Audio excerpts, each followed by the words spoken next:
Hallelujah.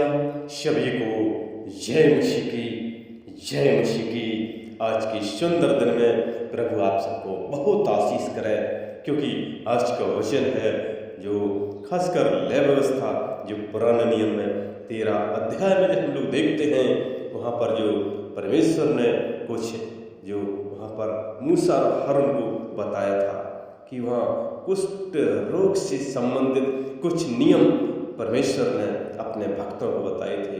और उन्होंने कहा था कि जब किसी मनुष्य के शरीर के चर्म में सूजन या पपड़ी या दाग हो और इससे उसके चर्म में कोढ़ की व्याधि सा कुछ दिखाई पड़े, तो उसे हारून याजक के पास या उसके पुत्र जो याजक है उनमें से किसी के पास ले जाएं, क्योंकि परमेश्वर ने मूसा और हारून से ये बात की। और जब याजक उसके चर्म की व्याधि को देखें, यदि उस व्याधि के स्थान के रोए उजले हो गए हैं या व्याधि चर्म से गहरी दिखाई पड़े, तो ऐसा जान ले कि वह कोढ़ की व्याधि है, और याजक उस मनुष्य को देखकर उसको अशुद्ध ठहराए। और यदि वह दाग उसके चर्म में उजला तो है, परंतु चर्म से गहरा ना देख पड़े और ना वहाँ के रोए उजले हो गए हैं, तो याजक उसको 7 दिन तक बंद कर रखे। और यदि 7वें दिन याजक उसको देखे, यदि वह व्याधि जैसी की तैसी बनी रहे तो उसके चर्म में ना फैली हो, तो याजक उसको और भी 7 दिन तक बंद कर रखे। और 7वें दिन याजक उसको फिर देखें, और यदि देख पड़े कि व्याधि की चमक कम है और व्याधि चर्म पर फैली न हो, तो याजक उसको शुद्ध ठहराए, क्योंकि उसके जो चर्म में पपड़ी है वह अपने वस्त्र धोकर शुद्ध हो जाए।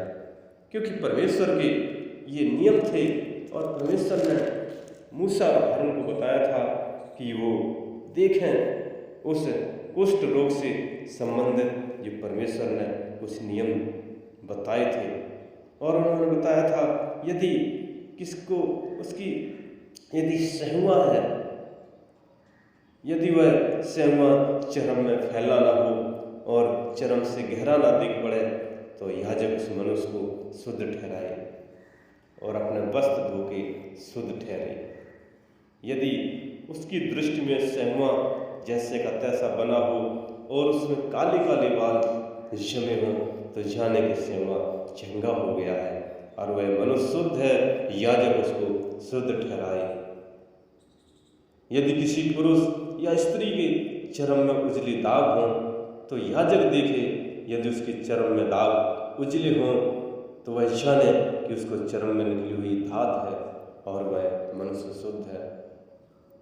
यदि उसके सिर के बाल झड़ गए हों, क्योंकि हम जब लय व्यवस्था जब हम लोग देखते हैं 13 अध्याय के 40 जो हम लोग वचन नंबर देखते हैं, उसमें परमेश्वर का सत्य वचन बताता है कि जिसके बाल झड़ गए हों, तो जानना कि वह चंद्रला तो है परंतु शुद्ध है, और जिसके सिर के आगे के बाल झड़ गए हों, वह माथे का चंद्रला तो है परंतु शुद्ध है।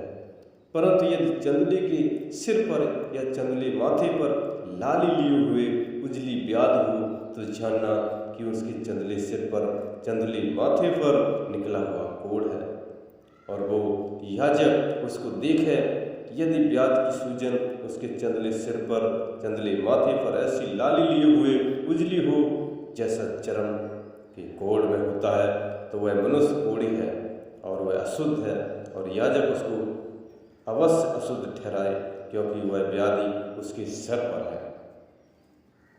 देखते हैं परमेश्वर के नियम बहुत ही कठिन थे, और वो जो व्याधि होती थी, जो वो समस्या होती थी, और जिसमें वह व्याधि होती थी, समस्या होती थी, उस कोढ़ी की क्या करते थे, वो वस्त्र फटे और सिर के बाल बिखरे रहे, और वह अपने ऊपर वाले ओंठ को ढांपे हुए अशुद्ध अशुद्ध पुकारा करे। जितने दिन तक वह व्याधि उसमें रहे उतने दिन तक वह अशुद्ध रहेगा और वह अशुद्ध ठहरा रहे। इसलिए वह अकेला रहा करे, उसका निवास स्थान छावनी के बाहर हो, उसका जो रहने का है एकांत में उसकी झोपड़ी हो। परमेश्वर के नियम थे। पुराने नियम में देखते हैं हम लोग कितना कठिन परमेश्वर के नियम थे, बहुत ही कठिन नियम थे। लेकिन हम लोग जब नए नियम में देखते हैं, प्रभु यीशु मसीह 2000 साल पहले संसार में आए और इस पृथ्वी पर थे, और जैसे मरकुस 1 अध्याय की हम लोग 40वां वचन देखते हैं, उसमें जो कोढ़ के रोगी को यीशु मसीह ने चंगा किया था। एक बार क्या हुआ, यीशु मसीह एक जगह थे, प्रार्थना कर रहे थे, और एक कोढ़ी उनके पास आया। तो यीशु मसीह उस नगर में थे, जो गन्नेसरत की झील के पास उधर एक नगर में थे। तो एक कोढ़ी उनके पास आया और उससे विनती की, और उसके सामने घुटने टेक कर उससे कहा, यदि तू चाहे तो मुझे शुद्ध कर सकता है। उसने उस पर तरस खाकर हाथ बढ़ाया और उसे छूकर कहा, मैं चाहता हूँ तू शुद्ध हो जा।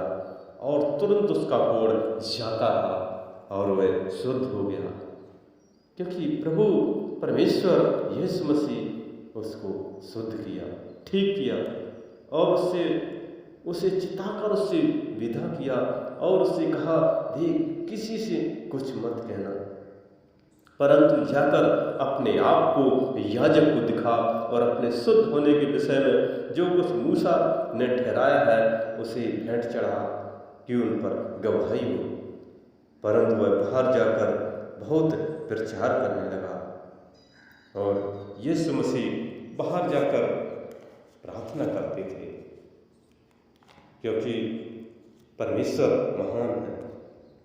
और हम लोग लूका 5 अध्याय उसका 12 से 16 तक में जब हम लोग देखते हैं कि वहाँ पर भी यीशु मसीह ने बहुत चमत्कार किया, परंतु उसकी चर्चा और भी फैलती गई, और भीड़ की भीड़ उसकी सुनने के लिए और अपनी बीमारियों से चंगा होने के लिए इकट्ठी हुई। लोग यीशु मसीह का नाम सुनते ही लोग भागते थे, परंतु वह जंगलों में अलग जाकर प्रार्थना किया करता था। लेकिन यीशु मसीह सबसे ज़्यादा प्रार्थना एकांत में करते थे, और वो कभी कभी तो पूरी रात प्रार्थना करते थे। जब हम लोग लूका 6 का वार हम देखते हैं कि यीशु मसीह पहाड़ पर प्रार्थना करने गए और परमेश्वर से प्रार्थना करने में सारी रात बिताई। उन्होंने पूरी रात बिताई प्रार्थना करने में, और उसी के द्वारा वो बड़े बड़े काम करते थे।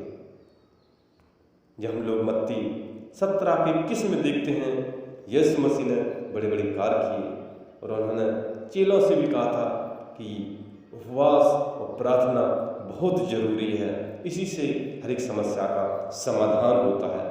तो हमें उपवास भी रखना है और प्रार्थना भी करना है। यीशु मसीह ने कोढ़ के व्यक्ति को चंगा किया था मेरे दोस्तों।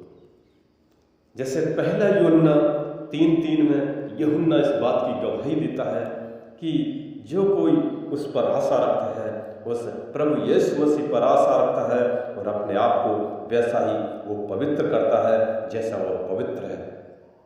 यीशु मसीह पवित्र परमेश्वर है, वैसे हमको भी अपने में पवित्रता लानी है।